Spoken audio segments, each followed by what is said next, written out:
Good morning, student. Welcome to RPS online portal.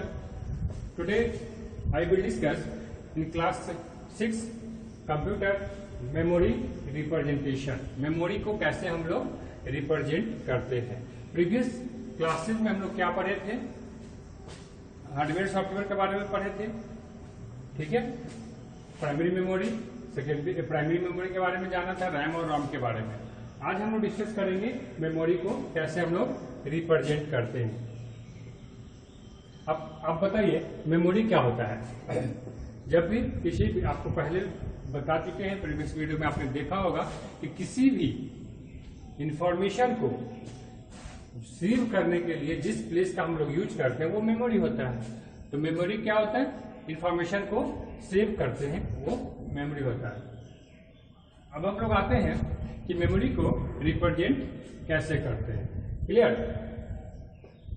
तो आपको पहले भी पता है, प्रीवियस वीडियो में बताया था कि कंप्यूटर मेमोरी क्या होता है. कंप्यूटर जो होता है वो इंस्ट्रक्शन को इनपुट करता है. मीन्स कि आप जो इसको इंस्ट्रक्ट करते हैं उसको वो लेता है, फिर प्रोसेस करने के बाद हमें आउटपुट देता है. तो जब इंफॉर्मेशन इनपुट होता है तो कंप्यूटर उसको अंडरस्टैंड करता है. कैसे अंडरस्टैंड करता है?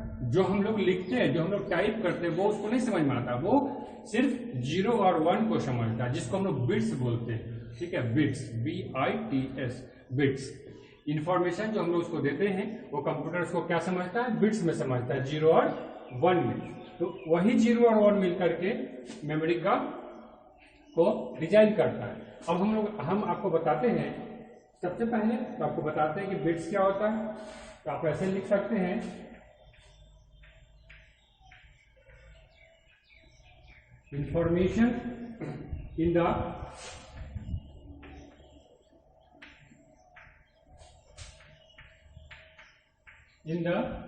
information in the computer's memory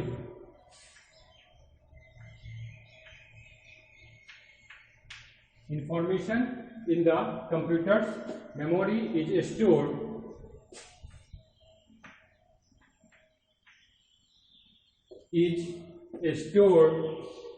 in the form of 0 and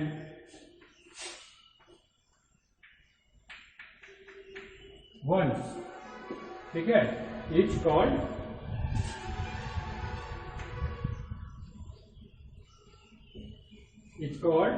bits. It's called, आप ऐसे लिख सकते हैं, बाइनरी डिजिट्स में लिख सकते हैं इसमें. ठीक है, it's called बाइनरी डिजिट्स और बिट्स. ठीक है.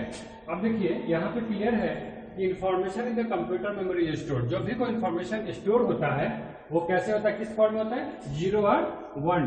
ये है 0 and 1. It's called binary digit और बिट्स. किसी भी इंफॉर्मेशन को जब हम लोग कंप्यूटर में सेव करते हैं वो किस फॉर्म में होता है? 0 और 1, यानी कि बाइनरी डिजिट्स या बिट्स में बोल सकते हैं. क्लियर? अब होता है कि बिट्स क्या होता है. जैसे किसी इंफॉर्मेशन को आपने सेव किया, एग्जाम्पल के तौर पर हम लेते हैं H.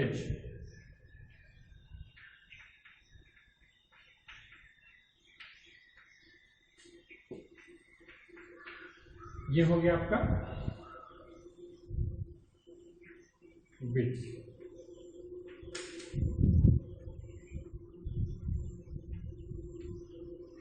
ये हो गया बिट्स. कुछ भी हो सकता है, 0 1 0 0 0 1 1 कुछ. 8 बिट्स का जो एक अल्फाबेट हम लोग स्टोर करते हैं वो कम से कम 8 बिट्स का होता है. ठीक है, 8 बिट्स का कोई भी स्टोरेज होगा 8 बिट्स होगा. ठीक है. अब होता है कि 8 बिट्स का भी कोई नाम होगा. अब हम लोग इसको आगे की तरफ बढ़ेंगे. ठीक है. 4 बिट्स इक्वल्स टू 1 निबल. ठीक है, 1 nibble. Nibble. 8 bits equals to 1 bite.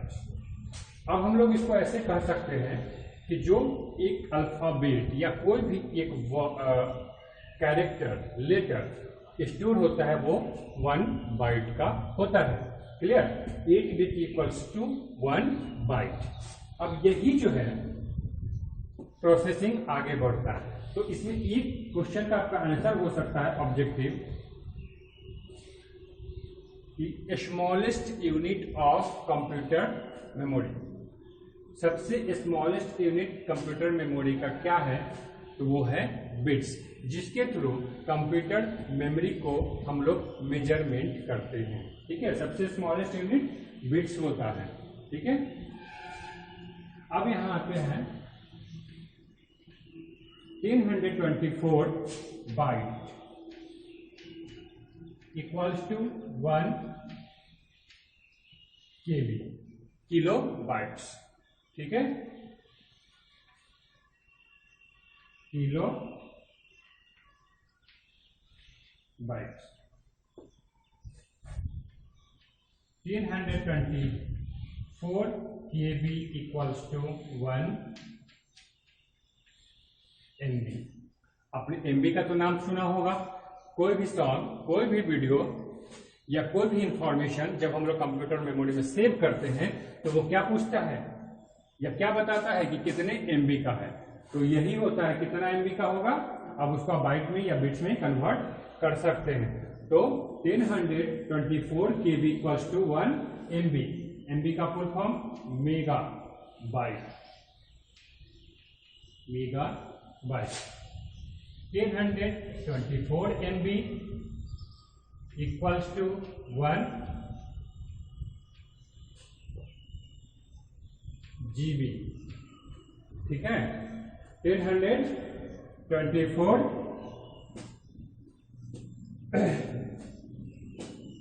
MB equals to 1 GB। GB का full form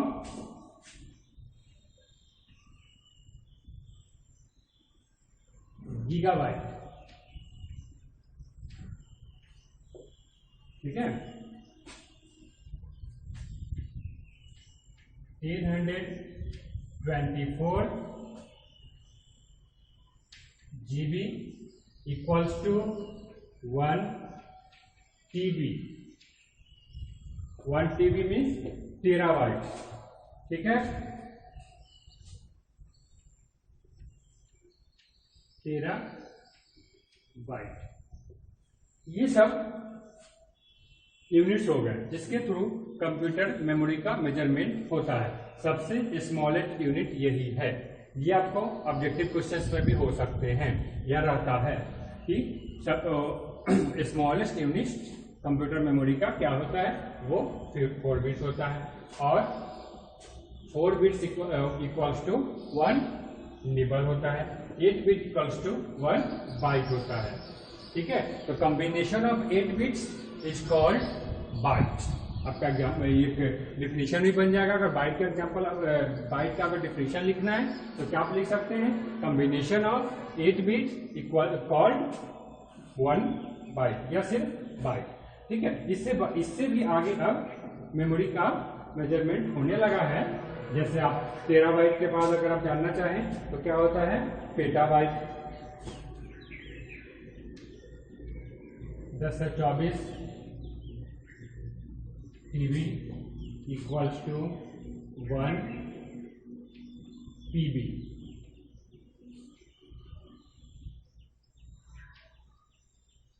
PETA byte. Clear?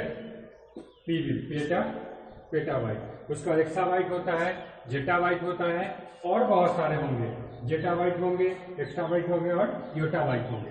तो इस सभी को अभी उतना हम लोग को नीड नहीं है, बस इतना ही नीड है कि ज्यादा से बड़ा हम लोग अभी GB और TB तक ही जानते हैं। लेकिन एक नया बाइट मैंने आपको PB भी बता दिया, पेटाबाइट। ठीक है, फिर जेटाबाइट, एक्साबाइट, पेटाबाइट होता है। ये सभी को हम लोग बाद में जानेंगे। ठीक है, ये हो गया आपका मेजरमेंट करने का जो रूल है वो। अब इसमें एक ही आता है वर्ड, एक डेफिनेशन में यहां लिख देता हूं वर्ड का। वर्ड क्या होगा, ठीक है। तो आप ये वर्ड आप ऐसे लिख सकते हैं, a word is the basic unit, word is a basic unit, ठीक है, of data in a computer. देखिए यहाँ पे हम लोग दो चीज यहाँ पे हम लोग को मिल गया। एक हो गया बेसिक यूनिट ऑफ मेजरमेंट, तो वो होगा बिट्स, और basic unit of data is word. जैसे हम लोग आपको बताए हैं, यहाँ पे एग्जाम्पल भी दिया हुआ है कि अगर कोई वर्ड हम लोग लिखते हैं, ठीक है, तो वो क्या होगा कि वो किसी न किसी बिट्स या बाइट में स्टोर होगा। तो वो क्या होगा कि जब एक वर्ड कंप्लीट हो जाएगा वो किसी भी डेटा का बेसिक यूनिट होगा। उसी तरह किसी भी कंप्यूटर मेमोरी का जो बेसिक मेजरमेंट का यूनिट है वो कौन है, बिट्स है, ठीक है। आप इसी को राइट डाउन कर लें और आपका फर्स्ट चैप्टर कंप्लीट हो गया। आप इसको फेयर, इसका क्वेश्चन आंसर को आप नोटबुक में फेयर के रूप में कर लेंगे, और जब हम लोग मिलेंगे तो मैं उसको करेक्शन कर दूंगा। अगर कोई प्रॉब्लम हो तो आप उस क्वेश्चन को भेज देंगे, कमेंट्स में बता देंगे, मैं नेक्स्ट वीडियो में उसको सॉल्व कर दूंगा। क्लियर? तब तक के लिए बाय। इसको राइट डाउन जरूर करेंगे।